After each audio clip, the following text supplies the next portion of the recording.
नमस्कार मित्रांनो, शुभविवाह मालिकेच्या आजच्या भागामध्ये आकाश, अभिजित, रागिनी ऑफिसला निघालेले असतात.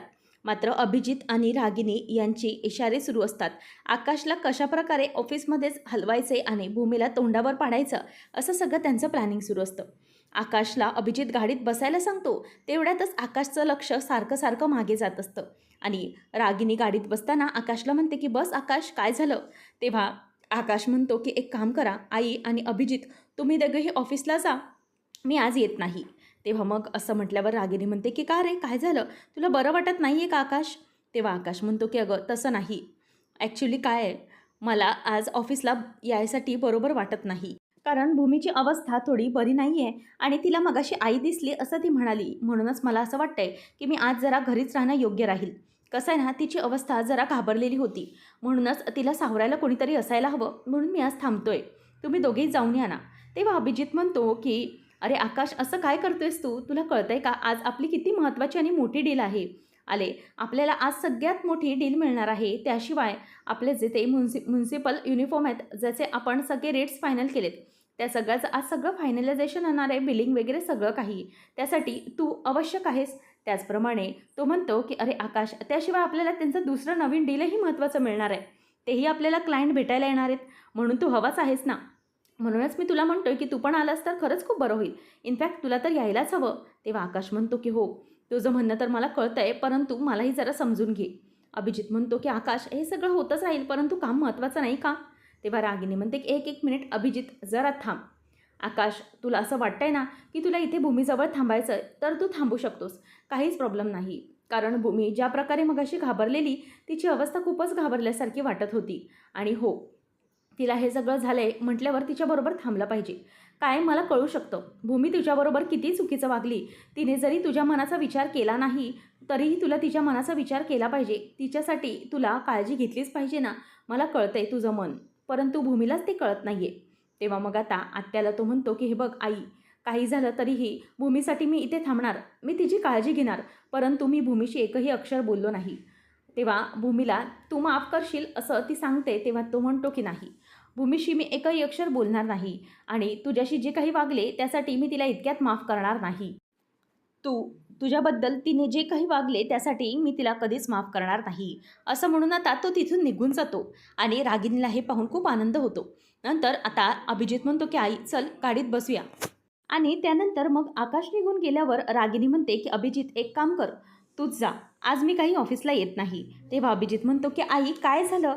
रागिनी म्हणते की आकाश आता इथे घरी थांबणार आहे. कदाचित भूमी त्याच्याबरोबर कसं वागेल हे तुला माहीत आहे ना. आता बघ, भूमी जराशी नाटकं केली, आई दिसल्याचं नाटक केलं तर आकाश इतका पाघळला आणि तिच्यासाठी आज तो घरी थांबला. आणि जर आकाश आणि भूमीला असाच एकटा वेळ दिला तर मात्र सगळं काही व्यवस्थित होईल. त्यांच्या दोघांमधलं सगळं नीट होऊन जाईल. मग आपल्याला आपला प्लॅन साध्य करता येणार नाही. म्हणून तुझा ऑफिसला मी घरीच थांबते. नंतर आजी आता भूमीला हाताला क्रीम लावून देत असताना आकाश येतो. आकाश आल्यावरती म्हणते की आकाश, तू इथे कसा काय? अरे तुला माहिती आहे, मगाशी जेव्हा भूमी घाबरली ना, तिला आई दिसली होती, त्यावेळेला ती मागे गेली आणि ती जराशी पडली. तिचा हात मुरगळला हे आता ती मला सांगते. आकाश आता भूमीकडे बघत असतो. त्याच वेळेला आता आजी म्हणते की आकाश हे घे, तूच आता हे भूमीला क्रीम लाव, म्हणजे कसं आहे ना तिला बरं वाटेल. त्याच वेळेला आता तिथे रागिनी आलेली असते आणि रागिनीचं आकाश आणि भूमीवर पूर्ण लक्ष असतं. भूमी ही रागिनीला बघते आणि वाकूनच बघून तिच्याकडे अगदी कान्याडोळ्याने ती बघत असते. त्याच वेळेला आता आजी म्हणते की परंतु आकाश, अरे तू अचानक काय आलास? तू तर ऑफिसला गेला होतास ना. तेव्हा तो म्हणतो की अगं आजी, काय झालं, भूमीला मगाशी आई असल्याचा भास झाला, म्हणूनच म्हटलं की मी इथे थांबावं, कदाचित तिला गरज लागेल म्हणून. तेव्हा ती म्हणते की सरळ सरळ सांग ना, तुला भूमीची काळजी वाटते म्हणून तू इथे आलास. हेच खरं आहे की तुम्हाला एकमेकांशिवाय कधीही करमणार नाही. त्याच वेळेला आता आकाशला आजी क्रीम लावायला सांगते आणि आकाश काही येत नाही. तेव्हा रागिनी म्हणते की थांब, दे भूमी, मी तुला क्रीम लावते, उगीचच तुमचे वाद दुखण्यावर नको. तेव्हा आकाश पुढे जातो आणि क्रीम घेऊन ती भूमीच्या हाताला लावायला लागतो. तेव्हा आता इथे भूमीला कळतं की काही झालं तरी आकाश हा भूमीची काळजी करणे सोडणार नाही. आकाश हा अगदी मनापासून भूमीच्या हाताला क्रीम लावून देत असतो. ते पाहत असताना मात्र रागिनीला इथे खूपच चिडचिड होत असते. आता भूमी म्हणते की मला माहिती आहे की आकाश कधीही मला असे एकटे सोडणार नाही. जरी त्याने माझ्याकडून बोलणं टाकलं तरी काय झालं? आकाश हा माझी काळजी करणं कधी सोडणार नाही. आणि आता आकाश हा माझ्यासाठी आलाय आणि तो अशा प्रकारे माझ्या हाताची काळजी घेतो हे पाहून मला खरंच खूप आनंद होतोय. आणि माझं अर्धं दुखणं तर पळालं असं ती बोलून दाखवत असते. त्याच वेळेला रागिनी तिच्या रूममध्ये परत येते आणि म्हणते की झालं. हा आकाश लगेच पागळला. या भूमीने हात मुरगळण्याचं जरा काय ॲक्टिंग केली, जरा काय नाटकं केली की लगेच पागळला हा. मला तर वाटतंय की हा माझा डाव तर फसणार नाही ना. आणि रागिनी, तुला भीती का वाटते? तुला खरंच अशी भीती वाटते की आज काही चुकीचं घडणार आहे तुझ्यासोबत? आज आकाश काही चुकीचं घडवणार तर नाही ना? तुला आकाश आणि भूमीच्या नात्याची भीती वाटावी इतकं काय आहे? काय नाही आहे त्यांचं दोघांचं नातं. मी जर आता ठरवलं तर सगळं काही संपवू शकते. परंतु मला आज ही भीती का वाटत आहे? माझ्या मनात इतके भेद का निर्माण झाले आहेत? असा विचार आता ती करत असते. त्याच वेळेला रागिनीच्या मनामध्ये मात्र खूप काही भीती साठून राहिलेली असते. तितक्यातच रागिणीचे वैताग चालू असताना तिथे पौर्णिमा येते आणि म्हणते की आई, अहो हे बघा तुमचं पार्सल आलं. रागिनी म्हणते की काय, कसलं पार्सल? ती म्हणते की मी कोणतेही पार्सल बिल्सर मागवणार नाही, चल जा तिकडे. तेव्हा पौर्णिमा म्हणते की आई, अहो असं काय करताय, हे नॅपकिन्स आहेत. तेव्हा ती म्हणते की तुला कोणी सांगितले हे नॅपकिन्स मी मागवलेत? तेव्हा ती म्हणते की अहो भूमिताईने दिलेत मला. त्यांनी सांगितले की आत्याला गरज आहे या सगळ्याची म्हणून तिने मागवायला सांगितले. त्याच वेळेला इथे रागिनीला आठवतं की जेव्हा भूमी घटाकडे रडत असताना रागिनी तिला रुमाल देते आणि म्हणते की मी तुझ्यासाठी नवीन नॅपकिन ऑर्डर केले आहेत आणि ते नॅपकिन आल्यानंतर मी तुला देते. तसंही आता तुझी रडण्याचीच वेळ आहे. नंतर भूमी तिला हेही म्हणालेली असते की उद्या विजयादशमी आहे, सीमोल्लंघनाचा दिवस, आपल्याही घरात तेच घडणार. तुम्ही फक्त वाट बघा, काही ना काहीतरी देवी चमत्कार नक्कीच करेल. म्हणूनच तुमच्यासाठी हे सगळं आहे. तेव्हा मग आता पौर्णिमा म्हणते की काय झालं आई, तुमचंच आहे ना पार्सल, घ्या ना. मग रागिनी आता ते नॅपकिन घेते आणि म्हणते की अगं पौर्णिमा, बस झालं हे सगळं. काय चाललंय काय तुझं? आणि हो, हे नॅपकिन वगैरे माझे काही नाही आहेत, दे फेकून ते तिकडे.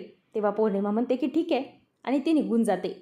त्याच वेळेला इथे भूमी ही बादली घेऊन जात असताना आकाश हा समोर तिला काम करताना दिसतो. म्हणून ती मुद्दामच आकाशची मदत मिळायला हवी म्हणून हळूच नखरेल करून स्वतःचा हात मुरगळण्याची ॲक्टिंग करत करतच बादली घेत घेत चालत असते.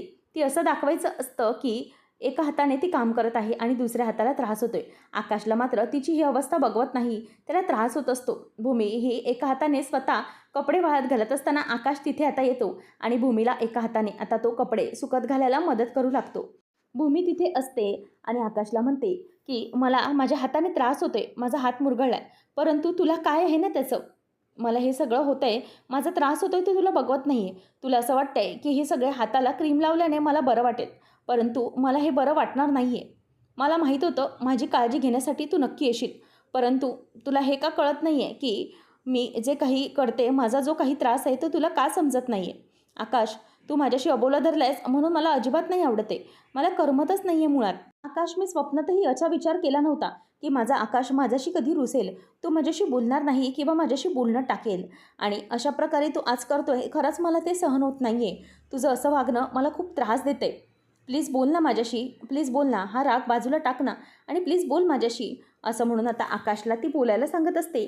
त्याच वेळेला इथे आता रागिनी तिथे येते आणि त्या दोघांनाही बघते आणि मुद्दामच भूमी आता हसतच तिच्याकडे बघत असते.